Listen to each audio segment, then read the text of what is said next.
For an L2 roadmap to work, you actually do need the L1 to be useful. So I think that actually is the correct way to do it.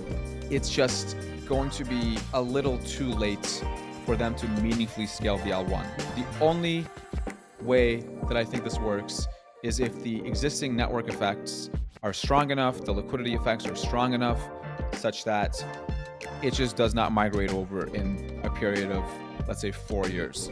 If that does not happen, then I think they have a real shot.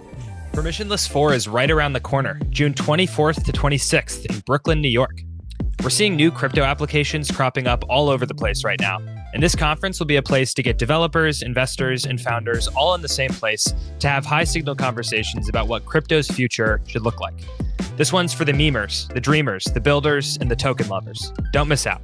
Plus, you can use the code Lightspeed10 for 10% off at checkout.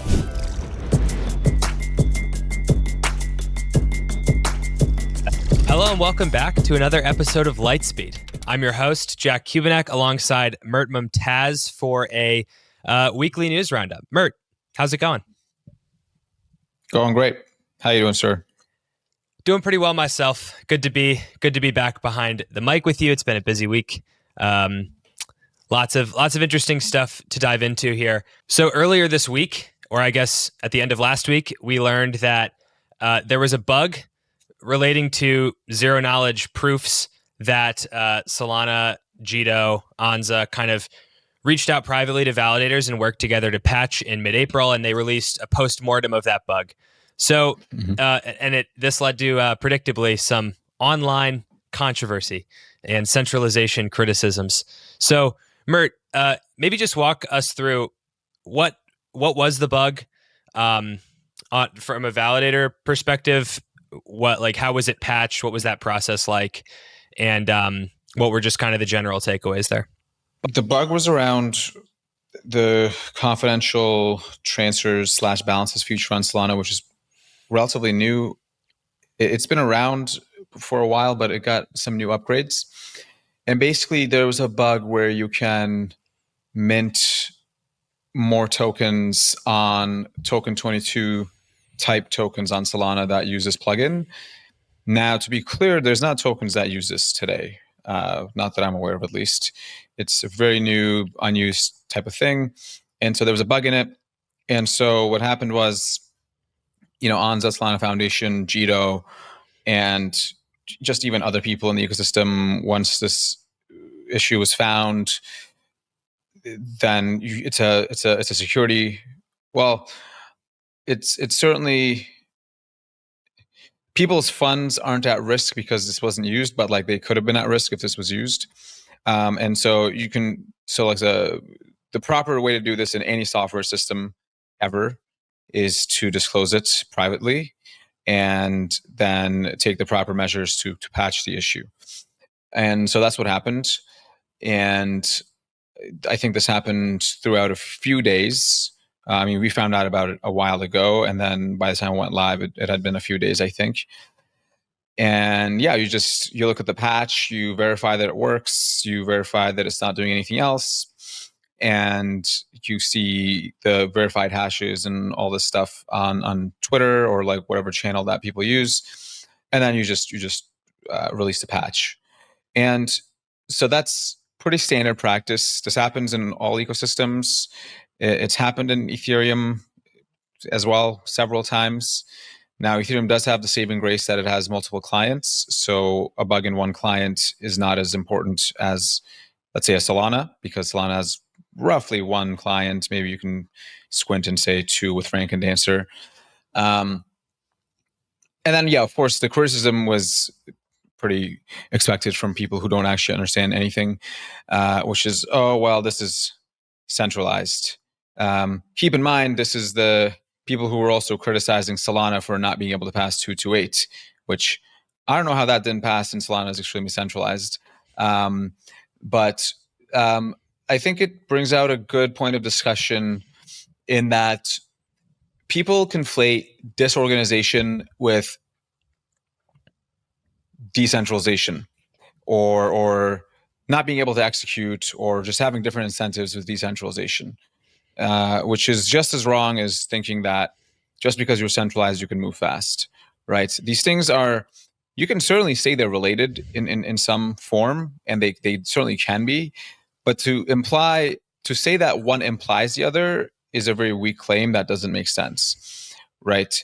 So if somebody, if you have 1,000 node operators and they all have an issue that they're aligned on fixing, which is, if we don't fix this, we're all going to lose money. Okay, something like this. Then yes, they are going to coordinate to fix that issue, right? Because they have the same alignment, same incentives, and there's no real debate about this. It's not a controversial take. It doesn't require diversity of opinions or thoughts. It's just fixing a problem, which is the network will be hacked or something like this.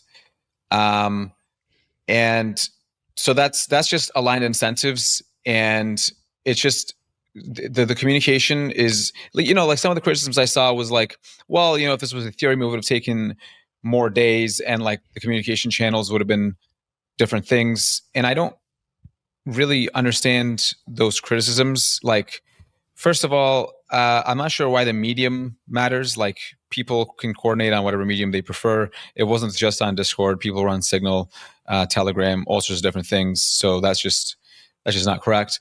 But then, more importantly, that being slower to patch is not a good thing, right? If you have a critical issue and you take 5 days to fix it because you're disorganized, but you rebrand this as decentralization, well, you just got wrecked. Right? Like, now, of course, Ethereum is more decentralized than Solana. Nobody's debating this. That is correct. The issue is when you say that, well, they coordinated efficiently on a security flaw, and as a result, they must be centralized. Well, that's not what that means. Centralized means single point of failure, right? And then people predictably started saying things like, well, if they can do this, imagine what they can do. They can just confiscate your funds with like a letter from Tolly or something. And it's like, okay, again, one, Tolly couldn't even push 228 live, right? And I was even pushing that live, and same with Multicoin, right? And that somehow didn't pass. And so that's objectively incorrect just by evidence. And that's also not how a blockchain works. Like, you can't just confiscate somebody's funds, right? Like, you just need one person, one node to detect that, hey, this is not correct. This is not how the state transition is supposed to work. As a result, then what happens is a social fork or something like these lines, which has happened in all other ecosystems multiple times before, by the way. So the TLDR on my end, it was a bug. It got patched. It being patched fast led to people thinking, by the way, it wasn't that fast. I mean, it was still 2 days. It being patched that fast apparently makes people think it's centralized. But really what that shows is that the node operators are super active and involved in the network, right? It's the same thing as what happens, or what used to happen in 2022 when the network would go down. You need fundamentally the people to be actively monitoring their nodes and being like, okay, this node is down, I need to restart it, right? And this actually took much longer than that. So I think just my problem with it is people conflating efficiency with centralization. That's just not how it works. Mm-hmm. Yeah, I mean, continuing with this is a precedented response to a bug. Even Bitcoin, the immutable Bitcoin in 2018 had to patch a bug by, privately reaching out to mining pools. So like, this is sort of a common way to deal with bugs in even blockchain systems. It's important to note. I think as well, like talking to, I talked to a couple of people who are involved in the patch process, and it's a little messy. Like, to my understanding, Jito, the foundation, Anza, they have like DMs, emails, Discord, all these different platforms and ways that they can reach out to known validators and send them this patch. And then a bunch of people will tweet out like a hash, which I guess is like a hash of the binary of the patch to prove that it's the correct one or something like that. But that to me is actually like, if you look at Solana as the future rails of the financial system, that's actually a pretty messy way to deal with a bug that would let you mint unlimited tokens or I don't know what the other potential outcomes were, but like there was this argument that Solana is centralized, but I actually think that like response, like protocol is a little too decentralized. Like maybe there needs to be a better, more standardized way to like privately contact validators than, hey, we're just gonna DM you however we can, and then I think Lucas from Jito, his bio for a long time was like a hash that was related to this bug, so everyone kind of knew that there was some kind of patch going on. So maybe it's not maybe it's not centralized enough even for what Solana wants to be in the financial services world.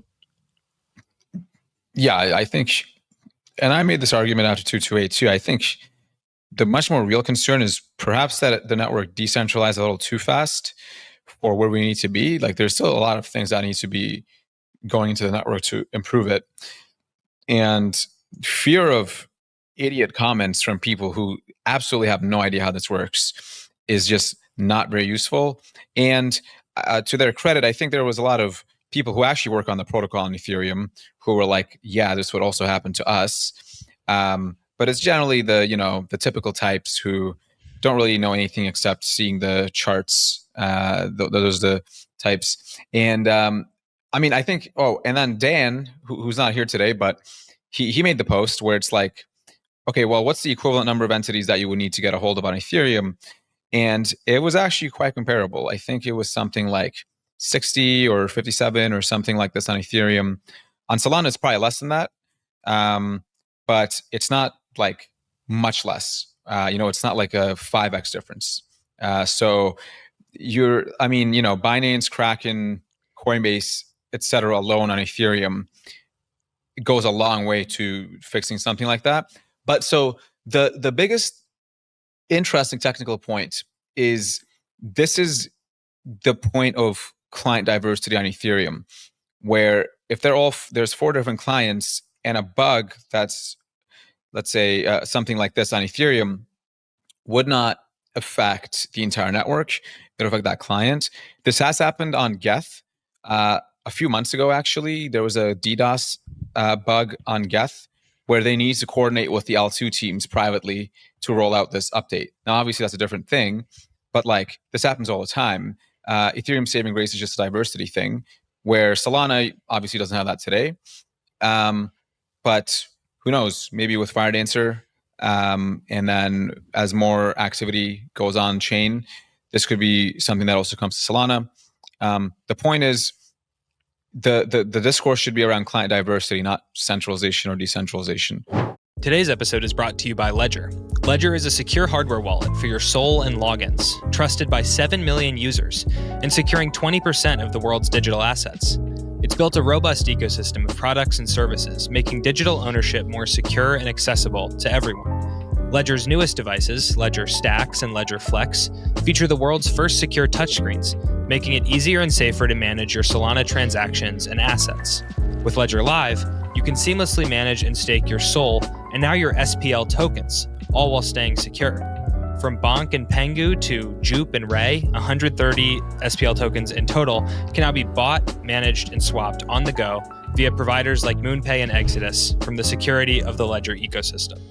Look at you, Mert, being very kind to Ethereum. That's growth right there. But since we've said nice things about Ethereum, now let's say less nice things. I want to get into Ethereum's alleged turnaround, which seems to be, or the pivot, I guess is the word people are using, which seems to be the talk of the feed this week. It's a little strange to me just because a lot of this stuff has been a long time coming, but it just seems like there's a lot of interest right now in the new co-executive directors of the Ethereum Foundation, which, why do you have co-executives? Claim like promises to scale the L1, Etherealize, which is this maybe more institutionally focused entity, I think being led by Danny Ryan and some others. And just this general sense in the Ethereum world that it's time to pivot. It's time to make ETH, the asset, useful again. Make Ethereum learn to scale the L1. Here's the overarching question, Mert. Can ETH make this pivot? Like, is an ETH pivot to being a performant L1 and getting back lots of the app activity and revenue that it's basically lost over the past couple of years with the roll-up centric roadmap. Like, can ETH pull this off in your view? Well, there's a few things. One is I find it fascinating that they were actually reluctant to call it even a pivot. They were like, well, that's a prioritization, which like, okay, dude, sure. Can they pull it off? Well, I think depends what exactly we're referring to. If we mean that they can actually scale the L1 more than it is scaled today, then yes, they can certainly do that. Although I do think the discourse around this severely underestimates how hard that is, because we know a thing or two about scaling L1s, and it's not going to be as easy as a nice roadmap. It gets pretty messy when you scale things. So I think it'll probably take longer than they expect. And so then the question is, well, is this enough to turn around ETH, the asset? Okay, because people do refer to different things here. They can mean just the price action. They can mean the actual usability of the protocol and actually the revenue capture of the L1. Or they can mean something like, more institutions, more whatever. So it really depends on the preferred outcome. If the outcome is price action, I think the narrative of we will scale the L1 is probably enough, because obvious reasons in crypto, what you actually get done doesn't matter too much as opposed to the narrative, right? If XRP can get the price action by just telling the story, Ethereum can certainly get better price action by just telling the story of, well, we actually will scale the L1s or something like this. So that part seems to me obvious. The second consideration is, will it be enough for the L1 to actually support activity? And I don't think that's going to be the case, because that's not enough to just increase the limits. You also need to take fee markets and state contention and the types of those different applications that would deploy on it into account, right? So for example, maybe instead of $50 or like $200 extreme congestion fees, you now get $5 to $10. And it's like, is that enough? Well, it's maybe enough for some things, but it's certainly not going to be able to compete with anything like Solana, even at that case. Because you must also remember that Solana is also scaling the L1 while Ethereum is just pivoting to it now, right? I mean, the Agave 2.2, which just went live and will activate this feature soon, we're increasing the block space by 20%, right? And the goal is to double it by end of year. So it's not this isolated environment anymore where ETH is the only player in town. You now have to compete with the L1s, but you also have to compete against your own L2s, right? Because as an app developer, you just got to look at the math, right? If you can just extend the asset from the L1 to the L2 and then save, an order of magnitude on fees, depending on the app, I don't think that all apps kind of need this, but depending on the app, that's a very attractive proposition. And so I don't think it's really possible to tell if this will work for getting activity and hence revenue on ETH1 back again. But I think it depends on who you talk to. I'm not even sure if that's the intention. It seems like people are just upset at the price and they think this will help it, which I think this actually would help it. But I don't think when you come down to the physics of it and you actually have a world where there's activity on chain, I don't think it's going to be enough for that part specifically. Mm-hmm. There's a lot there. I think one piece, Mert, is I understand what you mean, that narrative is almost more important than what you do in certain senses, Ripple being a great example of this. But it also, the amount of revenue that you're able to generate from people using the blockchain also does matter, because ETH, just the price has not meaningfully pumped in this whole cycle, really.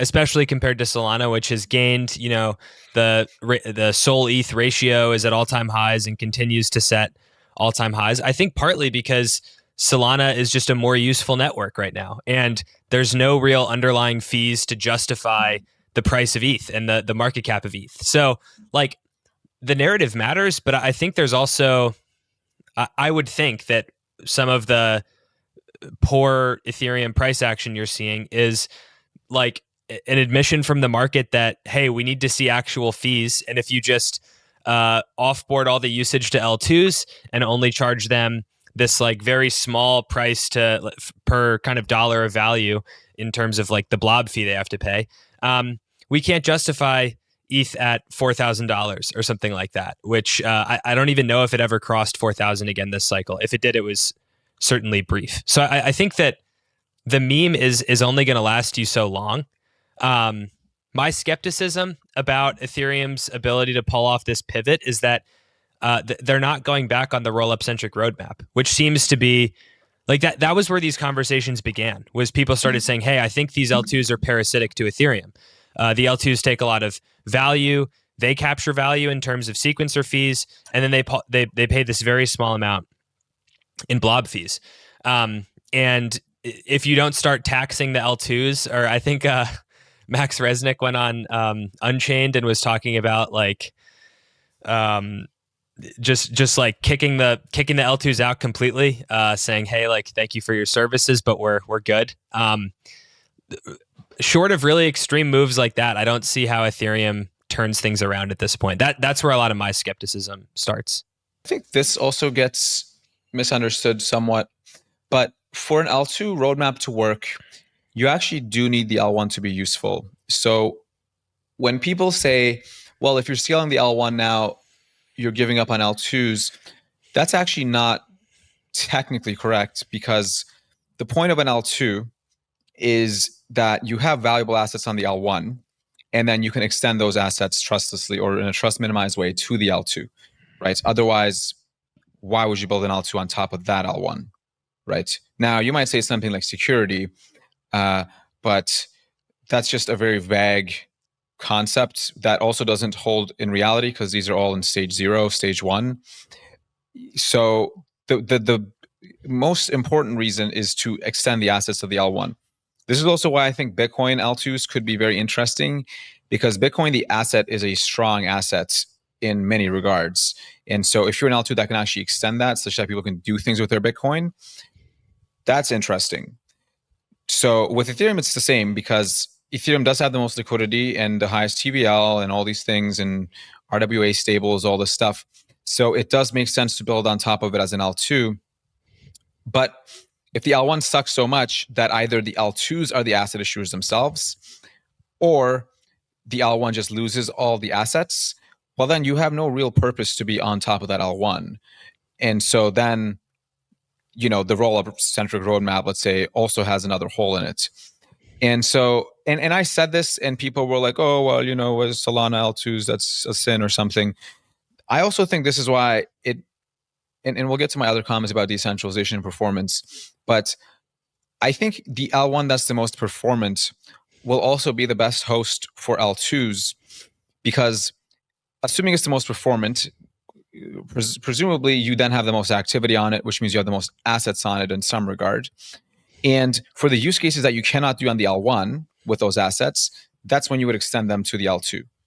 Now, the alternative is you can bridge them to another L1, but like now you're just playing semantic games on bridging. But so like Magic Block is a good example of this, where you can use the fast block times of the L1 to do things that are not really possible on the L1 on an L2, but then just keep the execution back on the L1. And the benefit is you still get all the, let's say, meme coin liquidity that's already on the L1. So I think that actually is the correct way to do it. But I think it's just going to be a little too late for them to meaningfully scale the L1. Now, the only way that I think this works is if the existing network effects are strong enough, the liquidity effects are strong enough such that it just does not migrate over in a period of, let's say, 4 years. If that does not happen, then I think they have a real shot. I do wonder as well, like scaling the L1 sounds nice. And as you explained, Mert, there's real reasons you would want to do it. It's not just entirely like a narrative game of, hey, we have Solana at home. It does meaningfully benefit the usability of the network. But if you look at the new Ethereum co-executive directors, first of all, the fact that it's co-executive directors did not inspire a lot of confidence for me. Companies don't appoint co-CEOs. It's not a good way to do business in general. Ryan Connor from research here tweeted out, like, in all of the public comms from the Ethereum world, you'll never hear the word revenue. It's just not a thing that they like to talk about. But at the end of the day, it's like the Ethereum community, so to speak, is upset because ETH, the asset, has not meaningfully increased in price. That's because the L2s are making all of the money, because people are not paying nearly as much money as they used to transact on Ethereum L1. Like, go to Blockworks, look at the REV chart for Ethereum. It's like shocking. It's, down 90% from the highs, and it never really recovered. Solana is captures most of the app revenue, most of the REV in crypto right now. And it's the same people that got Ethereum to this point are the ones still, steering the ship. Obviously, Vitalik has taken more of like a researchy role and maybe is less involved operationally, but like, you still have this very academic, cypherpunk ideals above all else type of pedigree, rather than maybe you could say the Solana like pragmatism, tech background type of folks. So it's all the same people. Like, it's and the same kind of matter that's going into this pivot. So it's not like you can say the different things and say that we want to scale the L1, but it doesn't seem like there's drastic enough changes in the types of folks involved and the types of folks building this thing to do that. Maybe you're right, Mert. Like, the saving grace could be network effects, but I have my doubts there as well. Yeah, we'll see. But they do have that going for them, which I think would be unwise to ignore, because there's the EVM is also just easier to build on, just historical reasons. It's just been around for a little longer, and it's just less intimidating. So if I were them, and by the way, what I find interesting is the point of a foundation or these types of entities is to just not exist over time. And it seems to be the complete opposite in this regard, where it's like, how can we make the foundation more of a central figure that makes more decisions and all this stuff? And I find that fascinating for a network that really claims to care too much or very much about decentralization. Because if that was happening on Solana, I would not be very happy. And that would seriously make me question things. So if I were them, actually, I'll give them some hints here. I would focus on the EVM, the liquidity network effects, and the developer network effects. Developers are what matter. And I don't think the developers have a first-class experience on EVM as much as they used to, because the tooling used to be just much better, but that gap is closing. And I think that gap is the most important thing right now, because once the developers start leaving, if they do, well, then you're just not going to be able to have any luck in any price, any revenue, any of these things. And so that's, it seems like that's somewhat prioritized due to like the hackathons and all this stuff, but that is really what you need to focus on, in my view, if you're Ethereum. Today's episode is brought to you by Ledger. Ledger is a secure hardware wallet for your SOL and logins, trusted by 7 million users, and securing 20% of the world's digital assets. It's built a robust ecosystem of products and services, making digital ownership more secure and accessible to everyone. Ledger's newest devices, Ledger Stacks and Ledger Flex, feature the world's first secure touchscreens, making it easier and safer to manage your Solana transactions and assets.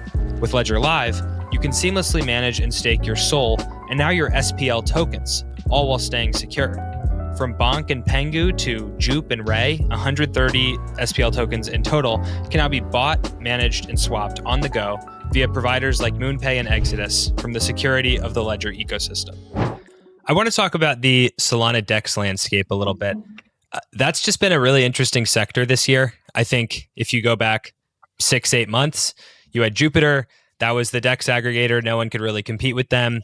You had a number of dexes that had been around for a little bit of time and no real new entrants. That's all starting to shift. We've seen multiple new aggregators come to Solana in recent months, so Jupiter has more competition. And the interesting announcement from last week that I want to get into is among Solana blockchain watchers over the past number of months, there was this interesting question of these shadow dexes that had spun up and were getting incredibly good prices. One in particular called SolFi became, one of the most used sorts of dexes for Jupiter's routing algorithm, I believe. There's other ones called like Obrick, another one that's escaping me right now. But last week we learned that SolFi was developed by Ellipsis Labs, some Solana DeFi OGs who developed an exchange called Phoenix and are working on an L2 called Atlas. I guess I'll just start generally. Mert, did you have a take on the public? I don't know what you knew behind the scenes, but the public disclosure, at least, that Ellipsis Labs is behind SolFi? Yeah, I saw that. I don't think.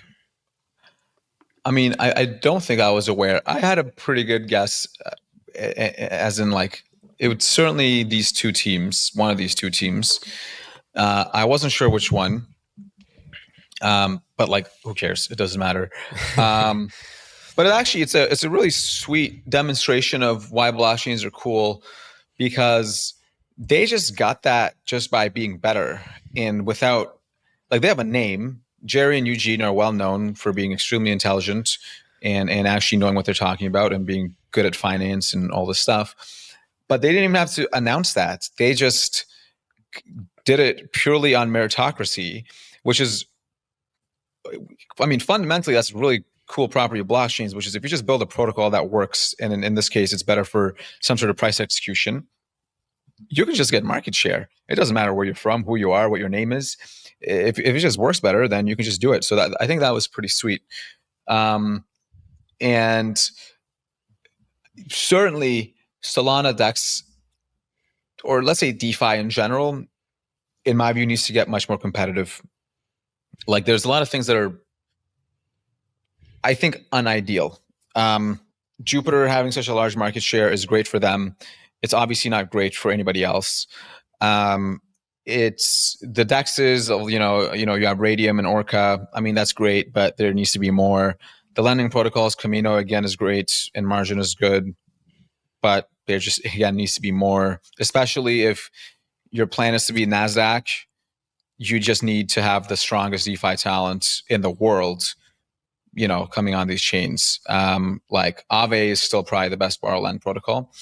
So like, why aren't they on Solana? And there's a lot of political reasons and all this stuff for that. But like, I mean, a good sign from last week was like 1inch, for example, came to Solana. Matcha and OX also came to Solana, and then Doodles, not a DeFi project, but still, these types of guys are coming more and more to Solana, and like you really need that for the NASDAQ thing to make sense. I tweeted about one of the other broken pieces of Solana, which is, well, I think crypto, but Solana too, which is the on-chain capital formation is just severely destroyed. Like, it just doesn't work. Like, no serious team is going to be like, I'm going to use this on-chain launchpad to launch my token, right? Because their options are meme coin launchpad types, where you'll just get bundled and sniped and sandwiched to death, which, like, for those people is generally an okay trade because they're looking for 100,000x on like 1% of all tokens ever launched, versus this is more like, okay, the price actually needs to hold up. There needs to be deep liquidity. There needs to be some long-term conviction and all this. And you should be able to do this in such a way where you don't have to give Binance 18% of your supply and market makers 20% of your supply, right? Yeah, I was going to say, Mert, like, doing that. Is there a way for you to get rid of secret market maker deals? Because I think that's the other piece here. Well, yeah, I mean, AMMs, right? Like a well-designed AMM with a good mechanism design, like AMM, not to say the obvious, but like the MM in AMM is for market making, right? So like there is a solution for this in some regard. I think what needs to happen is like probably a hybrid approach, kind of like a Hyperliquid, where it's like decentralized in some ways in the back, not fully, but like there's a team that actually does a lot of the go-to-market and curation. And then provided you find PMS, because like otherwise you can't take on Binance. But then provided you do this over a longer period of time, then you will have to decentralize for integrity of the network. And so I think that really needs to. And anyways, I won't reveal too much, but there are things being worked on to help with that. Passive voice. Things are being worked on by people. Yes. Yeah. So if you know any teams that are extremely high quality that want to launch a coin, and that you think they will, let's say, pass my skepticism bar, and there's really only going to be like one or two, then I would encourage you to get in touch. Yeah, if there's any, RPC companies that run validators with a bald CEO that want to launch a token, we know where they can do it. Yeah, probably not going to happen for a while. But on the Ellipsis Labs SolFi question, I think the other thing you could say from it, from a bird's eye perspective, is it marks an interesting shift maybe away from AMMs. So to my very rudimentary understanding, automated market makers, they're cool because they allow for trading and price discovery without sort of like a dedicated market maker. So it uses a math equation to determine what the price should be. And then liquidity providers put up their capital. The issue with this is that liquidity providers can get picked off and suffer impermanent loss because like a centralized exchange will update the price faster than an AMM will, since it's captive to this like math equation. What SolFi is basically a proprietary sort of DEX where there's no front end for SolFi, as far as I understand. Like you can't go personally trade on it. And all the liquidity is protocol owned. So I guess Ellipsis is using its own liquidity to market make for like Jupiter rather than LPs putting up their capital. And that probably just long term works better because AMMs like are pretty bad for LPs. They're just pretty inefficient. Carlos from Blockworks has talked about this. I think Dan tweeted about it too. But like probably longer term, what you see is for meme coins and things, you still have AMMs because if I'm Ellipsis and I'm running SolFi, I don't want to be quoting prices on Fartcoin or well, maybe Fartcoin, but the latest 1 million market cap coin. That's not profitable for me to like quote prices, but for more liquid pairs like stable coins to Sol, which I think is what SolFi does a lot of, that actually is worth it to me to market make for, and then I guess profit off the spread or that kind of thing. So this probably does mark like a sea change of just a more mature, more TradFi like ecosystem for Solana dexes, where they're running a lot of stuff in-house and it's sort of like a proprietary algorithm that they run to market make, which I think is interesting, probably better than what we have because AMMs are riddled with issues as they're currently conceived. Yeah, there's a lot of issues with them. I think they'll always be around, of course, and I think there's more mechanisms to iterate on for AMMs. But I think like, yeah, there's a lot of just misconceptions around the profit. I mean, I remember I think when I introduced my brother to crypto, he found Orca and he was like, oh man, you can get like 5,000 APY on this. And I'm like, oh, fuck. And then like a few weeks after, he's like, dude, how come I'm not like actually making more money? What am I forgetting the money? Like, where is it? And I'm like, well, I don't really know how to explain this. But yeah, there's a lot of, but I think these problems, like, I think with more iterations and time, they'll mostly go away over time. I think this is just a super new space. Mm-hmm. Agreed.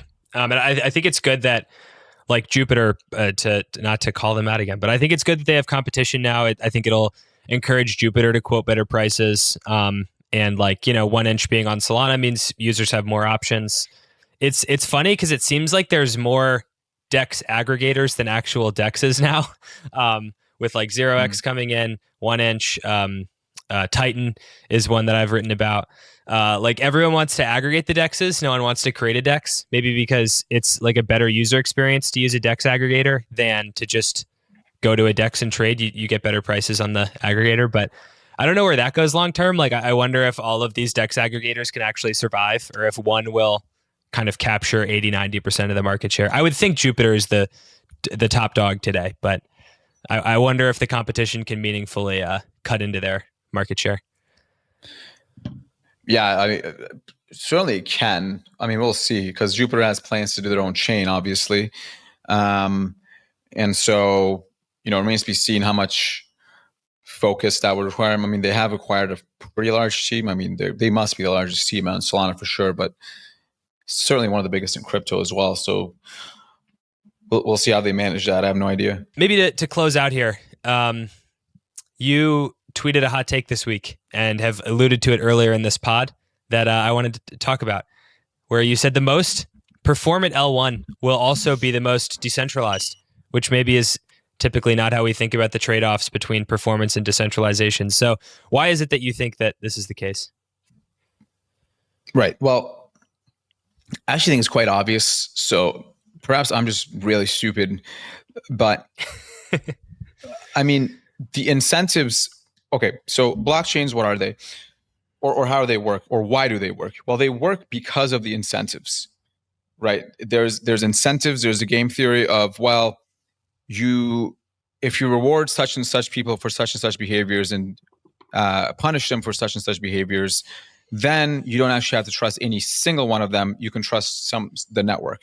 Okay, so it's an inherently incentive-based design. It doesn't work without that. Okay. However, for decentralization, people somehow completely forget the incentives. And I think this is largely a historical artifact of the triangle drawn on a blog post many years ago, known as the blockchain trilemma, which says performance and decentralization, for example, are, let's say, not synonymous without giving up something else. But I actually think it's the opposite. So, man, this would be great if I ever meet Peter Thiel and he's like, what's your one opinion nobody agrees with you on? Because the ideal answer is like, everybody thinks this, but it's actually the opposite of this. And I think this is one of them. And okay, so just do a thought experiment here. If you have a very accessible blockchain node requirements to run, like let's say you can just run it on your phone, but you get no money from doing it, right? There's no incentive for you to actually run it. There's already a lot of blockchains that do this, by the way, where a bunch of these L1s that are basically all dead, their node requirements are super accessible. You can just run them. Okay, so why don't people run those nodes? Well, they don't care. Why don't they care? Because multiple reasons. One is it's maybe not a good investment for the long term because the chain won't be around for too long. And maybe the reason is because it's not differentiated enough.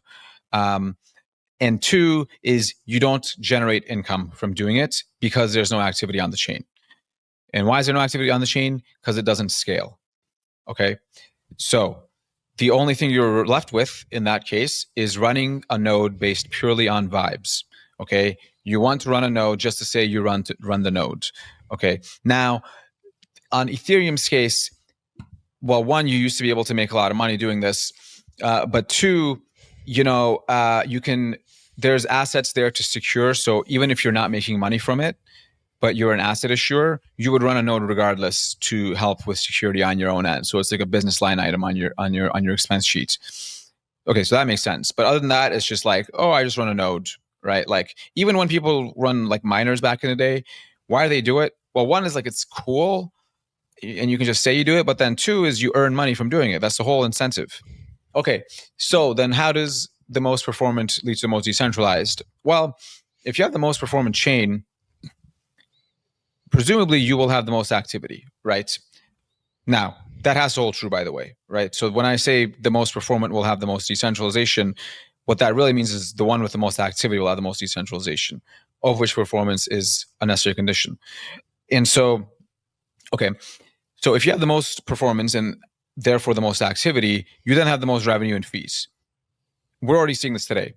Okay, we're already seeing this today on the blockchain, the Blockworks rev charts. Solana is the most performant, therefore it has the most revenue. Therefore, the validators make the most amount of income. Right. So, for example, with Helios, when we first launched the validator, we didn't think we would make money from it because we just needed to support sending transactions because we're not a RPC provider. Turns out, when priority fees went live, you make a lot of money from doing it. Okay, and then now you can see all these other DeFi teams spinning up validators, right? Like the Drifts of the world. And so what's important is over a long time horizon, let's say 5 to 10 years, as less activity happens on the non-performant chain, more and more nodes will drop off because they just have no incentive to stay or for new entrants to come in. On Solana or whatever the Performant L1 is, it's the opposite, where there's just money to be made in activity. So what you have an inherent incentive. And so when you say something like, well, the node cost on Solana is, let's say, 10 times higher than Ethereum. Okay, but what about the net income, right? Like, it doesn't matter if the node costs $1,000 a month if you're making $1 million a year. And it also doesn't matter if the node costs $1 a month and you're making $0 a year. Okay, those things are not, nobody's just going to do it based on philanthropy or vibes. That's just not going to happen. And so that's basically just what that means. The only exception is there's a lot of these L1s, both in the past and currently, that actually get the performance due to capping the validator size, right? Like Sui and Aptos, for example, have roughly 100 nodes each. Say had like 29, 40, something like this, basically all in the same data center.